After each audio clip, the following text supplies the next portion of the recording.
हमारे पास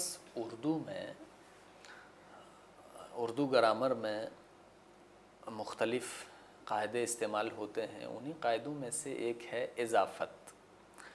इज़ाफ़त का मतलब जब हम किसी चीज़ को किसी इस्म की तरफ मुज़ाफ़ करते हैं तो उसका मानी जो होता है वो का के की शक्ल में निकलते हैं। जैसे अहमद की किताब,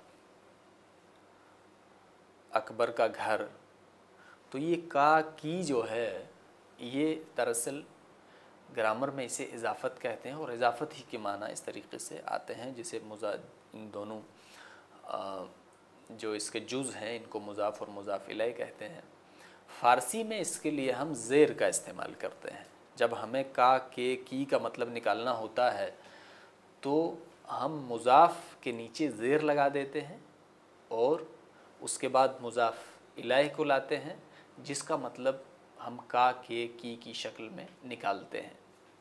जैसे अगर हम कहना चाहते हैं कि महसा की पेंसिल, महसा की पेंसिल, तो इसमें हमें कुछ नहीं करना है, बस पेंसिल मिदाद के नीचे एक ज़ेर लगाना है और उसको मुज़ाफ़ कर देना है महसा की तरफ।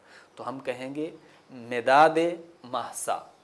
मिदादे, ये जो दे हमने लगाया इसने मतलब को का के की शक्ल में तब्दील कर दिया। मिदाद महसा, महसा की पेंसिल। या किताब महसा, महसा की किताब। किताब अहमद, अहमद की किताब।